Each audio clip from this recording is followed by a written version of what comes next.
Councilors, welcome to the bit of an echo. There we go. Welcome to the council meeting for the 30th of April, 2025. Mr. CE. Thank you, Madam Chair. Morning, councillors. Whakataka taho ki te uru, whakataka taho ki te tonga, kia makinakina ki uta, ki mataratara ki tai, he hi aka ana te arakura, he teo, he huka, he hohu, ti hei mauri ora. Just need to mute their devices.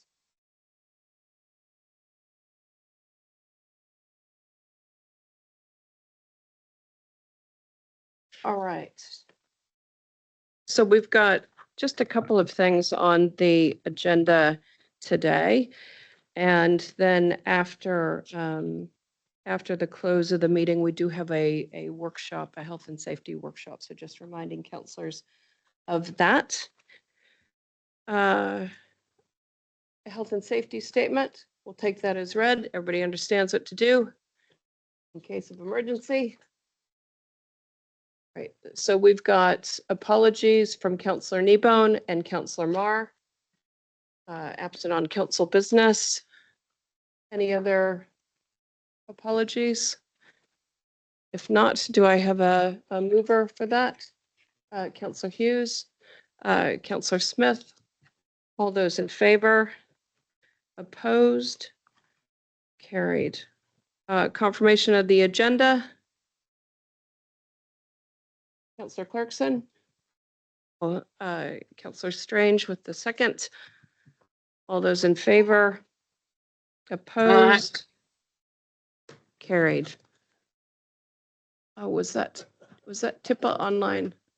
Oh, fantastic. Just so everybody knows, in the council chambers, we have Councillor Hodge, Smith, Nickel, Dunbar, Smith, Strange, Cookson, Graff, Hughes, Clarkson, and myself. And online, we have Councillor Mahuta. Councillor Downard online? Yeah. Right, online. Okay, disclosures of interest. Any disclosures, any new disclosures or disclosures in relation to any agenda items today? Nope. All right, we'll move on to the council minutes. This is, let's see, on page 7. These are the council minutes from the 27th of March, 2025, be confirmed as a correct record. Happy to move. Got a mover in Councillor Strange and a second in Councillor Hodge. All those in favor? Opposed? Carried. All right, now we have the subcommittee minutes. We've got the submissions subcommittee from the 20th of March as a true and correct record. We also have minutes for receipt from the Regional Transport Committee, the Waikato Civil Defense Emergency Management Group Joint Committee, Risk and Assurance, and the WAIORA Co-Governance Committee minutes. Do you have minutes if there was not a meeting? In the case where a meeting hasn't proceeded, we record what time the meeting did not proceed, and we record the attendance and any apologies received set out in standing orders.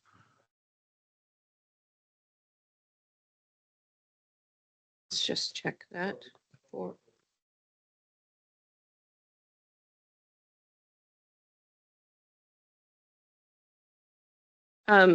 I guess there's no noting because there was no meeting.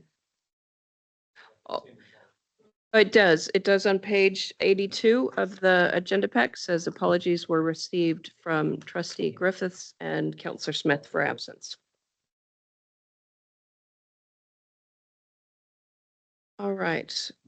Now, Councillor Downard, if you are online, I did send you a text and ask you if you wanted to give council a bit of a update on the current work program or key activities or decisions that are coming out of both the Regional Transport Committee and the CEDM Committee. Councillor Downard, did you want to highlight anything specific? Morning, Madam Chair. Not really, apart from the works finished between Tirau and Waioru. So that included a massive amount of contractors, 32 contractors working at once. I know it was a pain with all the road closures, but there was no lost time injuries, 0, and there was 110,000 hours put into the roading network between Tirau and Waioru.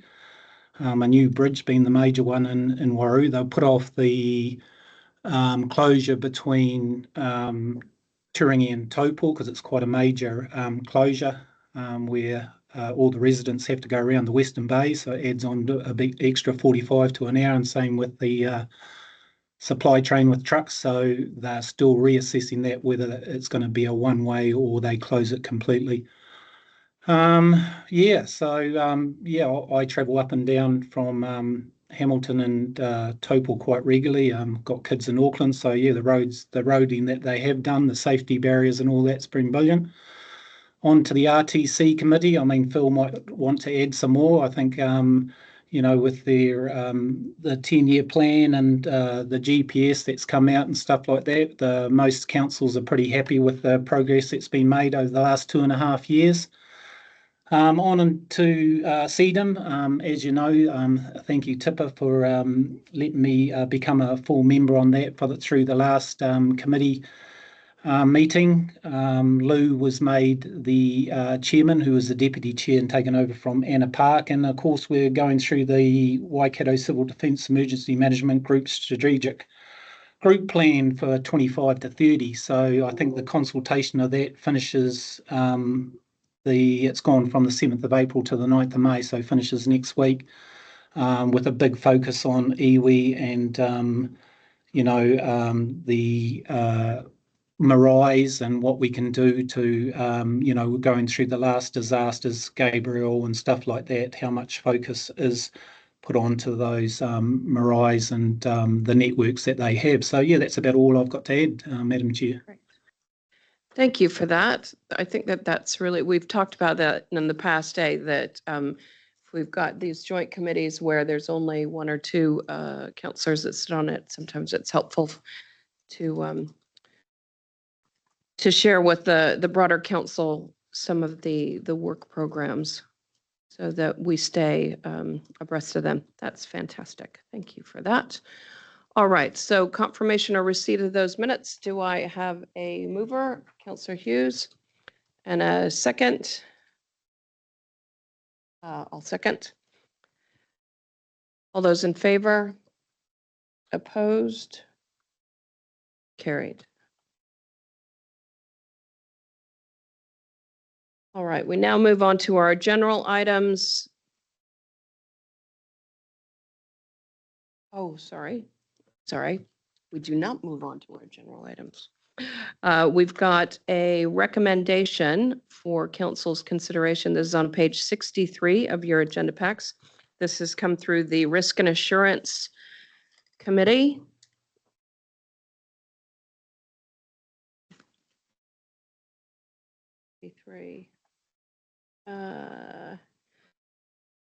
So this is that on the recommendation of the Risk and Assurance Committee, Council adopts the revised Waikato Regional Council Legislative Compliance Policy Risk and Assurance Committee Agenda 28 March 2025 at page 217. Councillor Hughes, did you want to say anything to that? I mean, it is fairly standard, so. Microphone. Yes, Madam Chair, thank you. It's regularising what is the norm in the compliance policy risk. So I'm not sure there's much more I can add. All right. Are you happy to move that? Yes, I'm happy to move. Thank you. Chair, are you saying in different words that it's bringing the document up to date? Yes. Okay, I'll have It's aligning with other. taken it on that basis, Madam Chair. So we've got a second in Councillor Smith. All those in favor? Opposed? Carried. All right, we'll now move on to the general items. So we'll start with 7.1. This is the health and safety report.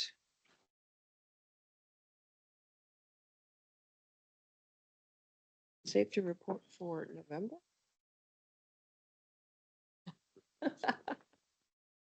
So this is the health and safety report for March 2025, and we have Stu Brown there to take us through. Morning. I'll take the report as read and take you through a few of the key points of interest. You'll see that sadly there in 2022, a 39-year-old man was killed while cutting trees by hand. He was a contractor subcontracting to polycontracting, and unfortunately the trees, the initial risk assessment that was done wasn't fit for purpose when the work actually came to be to take place, because the trees had become wind-thrown. So it's a good example of that dynamic risk assessment and the ongoing need to assess the sites and the challenges that we have out there. And our contract managers play a critical role in that. And you'll see under point 3, the key aspects that they look at there. So that's something that we're constantly aware of and communicating with our staff on. You'll see in the event categories, I just wanted to point you to one, particularly under the near misses, which is relating to facility and building. And that relates to the Tiaraha depot. And that's sort of similar in a way to that dynamic risk assessment. We have had that depot for many, many years. And the entrance and exit of that is controlled for traffic. You go in one way and you come out the other, and that's been in place for many, many years. And just recently, the exit, some of the team were going out, and a child had, rather than use the footpath, which was sort of a few meters from the exit, had walked along the wall of the Tiaraha building, the very front of the building, and was right where the vehicle was exiting. So it gave the staff a bit of a fright as they came out, because there was a child right in front of them, and obviously it's a stop and there was no injury. But it's just a good example of, we have things in place for safety, but from time to time things happen and we need to reassess that. So the team have contacted property and facilities, and they've gone out and assessed the site again, and we've actually switched the entrances around to ensure that that's safer. The other side gives much better visibility. But it's just an example there of, there might be something in place for many, many years, and then something happens and we need to adapt to that. Take you through to just around the executive leadership walk around. You'll see there that there haven't been any for February or March. And it was really just to note that, we fit these in around our day jobs, and we will have a couple more coming in April. And under the assurance plan review on point 26, we have commenced with the health and safety team having a look at the event reporting, and they select 4 of those events per month and do an assessment on how that has gone. They look at the investigation, what's actually happened, and the learnings from that. And you'll see the kind of key points that we've picked up there, that the investigations are happening timely, which is great, but some more depth could be basically found through using the 5 whys. So we're taking a sort of a coaching approach with the organisation on this to help educate and work alongside. But it's really great to have that underway and that proactive assessment of our risks, and making sure that we have learnings and educate the staff as we go. The key points from this report. Councillor Dunbar-Smith. It was just a question. You've talked about kids walking across. We're close to the schools here. Do you have any incidents where people coming out of the drive have actually interfered or got close to kids? Because sometimes on the right-hand side, you don't see people walking fast across. So Yeah, just here in Hamilton. yeah. Yeah, that's right. So you may notice that we did change the entranceway there, so you can actually now see through. There's sort of perforated railings there, and we're pretty strict on that stop. You know, that's really critical that you stop when you get before you. Yeah. So we haven't had any issues there recently. Thank you. I note your, the comment in paragraph 18 about the in-reach devices, but I also note that in the categories for events with regard to in-reach and guardian issues, can you? I can. That's a good point to pick up. So that's a great example of the inReach working well. You know, the team got stuck in the mud out there, quite literally, and had no cell phone coverage, and were able to someone's help with our inReach device, which is fantastic. I have spoken to the team about the event reporting relating to inReach, because you'll have seen over the months that that's a regular theme through our reporting. It comes up quite often, that we have issues with Guardian. The issue with that is the inReach device is working as intended from a safety perspective. So when we want someone to be found out there that they can summons help, that works perfectly every time. Some of the teams are trying to use the tool beyond that. So I guess not in the manner that it was intended, but to help them with their operations, with check-ins and stuff like that, which is great. And we encourage that. And it's good that they're being able to utilize it for other things. But they're having some issues with that, just with check-ins and bits and pieces. But it's not safety related. Okay. Councillor Cookson. Just going back to the depot issue, it's most probably a little bit of oversight, because most of our, especially the ones in the eastern region, are next to industrial sites in urban areas. Orwell's the same, just down the road. There's housing, so it's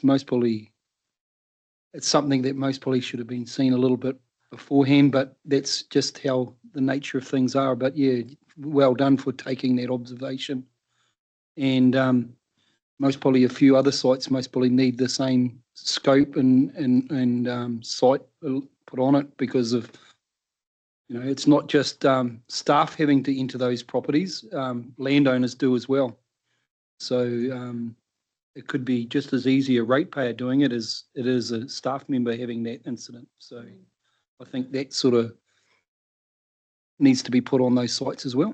Yep, appreciate that. Yeah, especially with children. We all see like little kids that are most probably only 5 years old on training wheels on bikes and things like that. So they're not actually sitting high up there. And so yeah, I think good on you, but I think maybe even put a bit more scope to it yet. Sure. Thank you. Councillor Nicol. Hi, Stu. Yeah, just really happy to see there's a good focus on that root cause analysis training, and it's transferable to a lot of other things we do. So I think that's a really good investment. Thanks. Thank you.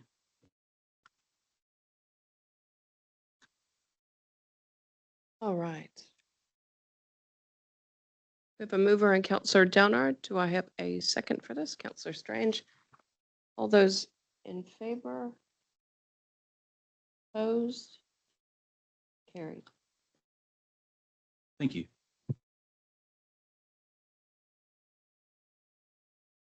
All right. We now move to item 7.2. This is on page 90 of your agenda. This is in relation to the order of candidate names on voting documents.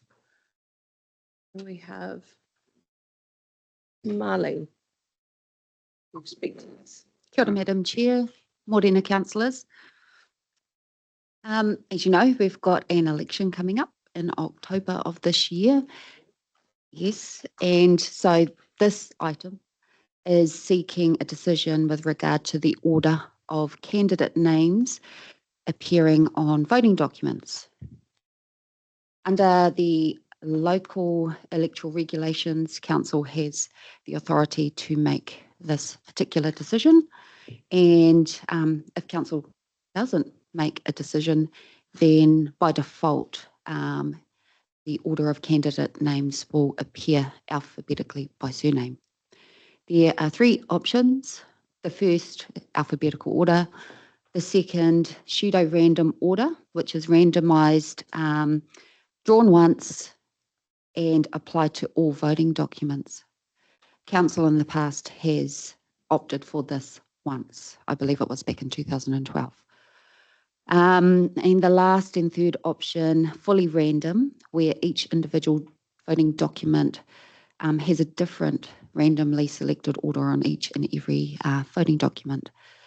Waikato Regional Council has opted for the latter, fully randomised for the last 3 elections. And taking a look across the country back in 2022, 73% of all councils used this option, fully randomised, whereas 25% opted for alphabetical and only 2% opted for the pseudo-random order. There's no cost difference for any of these options, and regardless of what option council goes for today, candidate profile booklets are always presented in alphabetical order by surname. There's a bit of information included in the report regarding research on order of candidate names. Local Government Commission and also Tai Tuara have had a look at the relevant research, and a consistent theme that has come through is that primary effect has been identified in studies where candidates listed first can receive up to 1 to 3% more votes, particularly where the voters are or have limited knowledge about the candidates that are up for election. The research, though, is not definitive in the New Zealand context, but it does certainly signal that there is potentially equity issues related to alphabetical order and also fixed ordering systems. Find this button, Marley, hi. So it's surnames.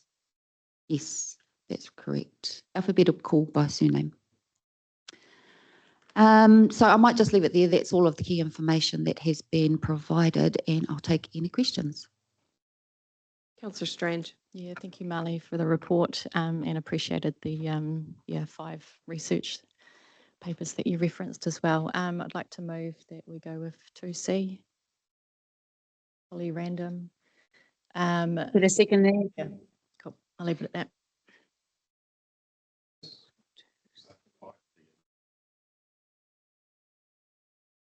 Sorry? Staff recommendation. Looking at the one on the screen. Fully random. So this is Just to clarify. fully random. Yeah. I do note that Councillor Downard has put in the chat that he supports that as well. Love the use of emojis there today, Councillor Downard. All right, so we've got a mover and a second for receiving the report and going fully random order. Any further discussion on this? Not. All those in favor? Opposed? Carried. Thank you, Molly. All right. So we'll now move to item 7.3. This is on page 96 of your agendas. This is in relation to the WAIORA Co-Governance Committee appointment of alternates and adoption of terms of reference. Molly, I'm going to let you just introduce this item. Thank you, Madam Chair. I have prepared a couple of slides, so I might just ask for them to be popped up because I thought it would be useful to revisit the legal context relevant to the establishment of the WAIORA Co-Governance Committee. So the purpose of this item is to seek approval of some proposed amendments to terms of reference and also appoint alternate members. In setting the scene, the relevant statutory obligations derive from 4 treaty settlements, 1, 2, 3, 4, 5. What have we got up on the screen? Okay, treaty settlements that are identified. Let's go back to that slide, thanks. So a number of treaty settlements, the Waikato Tainui Waikato River Settlement Act, Ngāti Tūwharetoa Raukawa Te Aroa and Waikato River Act, Ngā Wai o Maniapoto and the Maniapoto Claims Settlement Act. There we go. All of the acts require a number of things. One, that when preparing freshwater planning documents, a joint working party with the relevant river iwi is convened, and that when discussing and recommending the process, form and content of freshwater planning documents, that this is undertaken jointly. Next slide, we'll just race to this next slide and last slide. And I've pinched this from a presentation that Tracy May delivered back in October on the establishment of the WAIORA committee. Essentially, instead of establishing multiple separate mechanisms, which is anticipated by the various, well, there's 5 pieces of legislation, Council and the 5 river iwi involved have decided to exercise discretion and establish instead one collective group for the freshwater policy review process. And so in this context, it is Te Rōpū Hautu, the Joint Working Party, and the WAIORA Co-Governance Committee. Question. Yeah. Marley, the crux of what is what I think you've just said. So I just want you to make sure it's fully understood. So we've got the JMAs, and I could spend several hours last night reading everyone and the legislation and annoying the chief executive. But the reality is, this is seen as a simple and efficient mechanism to take an element of the JMAs for each individual iwi into a freshwater recommendation committee. It's not a decision-making committee. The only decisions made will be to recommend. So it's putting the one process, one element into this committee so that it is focusing on what the policy will be to recommend to council, and council will then have the full decision-making on that issue. So that's the crux of the issue here, isn't it? Correct. Okay, What you're thank saying, Noel, is that the WAIORA Co-Governance Committee makes recommendations to the full council, and full council retains that responsibility and authority, and that is quite correct. And it is clear in the terms of reference that the WAIORA Co-Governance Committees does make recommendations to council. And the alternate to doing it through a WAIORA committee is that we do it through 5 separate committees. That is correct, which isn't. So if we're efficient, focused on effective. efficiency, Mm, we're either doing something 5 times or we're doing it once. We're funding a process 5 times, or we're funding a process once. that's right. Thank Doing you. it collaboratively makes a lot of sense instead of doing it 5 times separately. Thank you for the clarification. Continue with your. I want Molly to be able to get through her. Unless you've got a specific question about this particular slide. I want to get through the presentation. My question is the previous slide. Okay. So it says there, discussing and recommending the process, form and contents. Then secondly, enabling river settlement to jointly decide on the content. So deciding is not recommending. So I just question what the wording means there. Well, it needs to be clarified then. Yeah, so the legislation itself does say joint decision making. Yeah. However, under the RMA, council cannot delegate decision-making of RMA planning documents. And that is why final decision ultimately sits with the council. And my concern is the terms of reference don't spell it out clearly at present. Yeah, I guess the wording joint decision making, sorry, is directly from treaty settlement legislation. That is what it does say. But further in the terms of reference, it is made clear that recommendations are made to council in this regard. So I think we're just splitting hairs here with regard to the wording that is used. Essentially, legal requirements are providing the framework within which we must operate. I personally wouldn't agree it was splitting requirements. I think the terms of reference need to be clear and explicit because they are, under this legislation, suggesting that they have precedence over standing orders of the dispute. So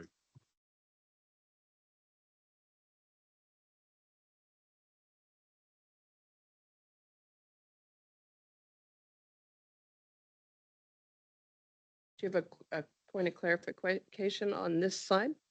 I would like to move a foreshadowed motion, Madam Chair. I want to continue through the presentation and then we'll deal with It's all motions. connected because the motion will But cover those points. I want to hear the rest of the presentation so Sure. that everybody is clear on. Okay, so the rest of what I was intending to talk about does move into the crux of the report, essentially around what is currently in the terms of reference, what is being proposed, and also seeking council to consider taking up the opportunity to appoint alternates to the committee itself. So, Madam Chair, if you'd like me to get into that part of the discussion, I will. I have completed what I wanted to in terms of setting the legal context. Great. All right. Madam Chair, having lodged a procedural motion with the Chief Executive, I'd like to move that. I haven't got it in front of me because I didn't take a copy when I handed it over. Essentially, after we left the meeting yesterday that we had, I spent time on the phone last night with members of council and then did a lot of research, and what was asked of me or proposed to me has some merit in part, and it relates to the matter that Councillor Hughes has just raised. I think there is too much misunderstanding unless you have the full background, and I appreciate we had a workshop in October. It's too long ago. I'm sorry, but this needs to be sat down and workshopped to get to the answer. And I am supportive in principle of a committee that takes the element of fresh water out of the JMAs, understanding that the legislation is apparently proposed, but we have no detail of that. So we have the legislation that we have and the agreements that we have. So I would like, rather than this to be done under any duress or otherwise or pressure, we need to take time out and have that workshop where we come to some sort of consensus or certainly an understanding of what we are trying to achieve with our partners, the river iwi. So I would like to put the motion, Madam Chair, and seek support that we take this to a workshop and then bring it back to council once we have had a full discussion, because whilst we've had notes that were taken following the abandonment of the meeting on the 4th of April, I do not believe, other than a few moments in a Chief Executive's meeting amongst councillors, that we've had time to fully discuss this. So rather than have a whole lot of argy-bargy today, I think we need to do ourselves the service of taking this offline and debating it amongst ourselves that this is what the amendments are, and then obviously we've got partner obligations as well. So I'm not trying to say that I am against this. I just want to make sure that we're doing it the best way we should be doing it, and no more than that. So I support in principle what we're doing, but I do also have some issues with the terms of reference, and would like the opportunity to debate that openly and freely in a workshop rather than having a fight in council today. Thank you. Could I speak now, Madam Chair? Because our radio interviews, I'm apologising if I'm queue jumping, but I've got a radio interview in about a couple of seconds. Just to the matters that Noel raised. I'm not sure if you guys can hear me. I can hear you. Okay. Cool. Standing orders is quite specifically clear in this matter. We have a procedural motion on the floor. Okay. There is no No, all debate good. pertaining to a procedural motion. It must be put without any debate. I'm not trying to speak to the motion itself. I'm trying to speak to the relationship we're losing.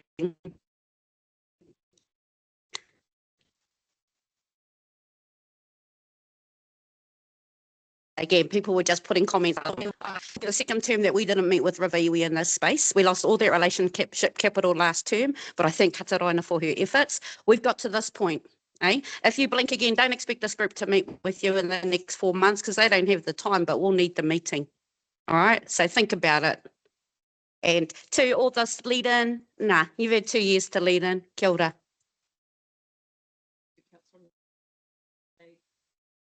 I'm not trying to delay it, Tipper. I'm trying to make sure we get this through. All right, so do you want to give us the laydown on the Okay. procedural motion?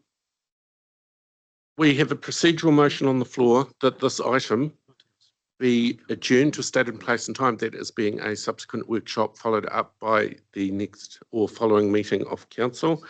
The rules around procedural motions are very clear in standing orders. Obviously, we have a mover and seconder. There is no discussion. The only items of discussion that are allowed is when the adjournment could be taken to, i.e. when will the workshop be, which meeting of council will it come back to. And once the motion is put, if it was to fail, a subsequent procedural motion to do the same thing cannot be tabled within 15 minutes of this one. Point of order. You need a mic there. The workshop as soon as possible, and if necessary, an emergency council meeting to make sure that we honour the intent and relationship issues that Tipper has alluded to. That she's raised, yeah. Thank you. Point of order. If the procedural motion fails, does Councillor Hughes's forwarded full shadow motion then stand? Yes. Yeah. Well, it comes for discussion.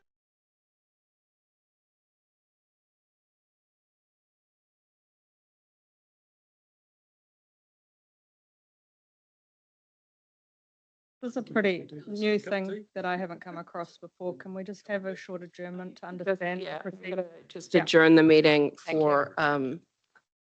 for 5 minutes, 10 minutes. I'm gonna give it 10. So we'll reconvene at 10:26.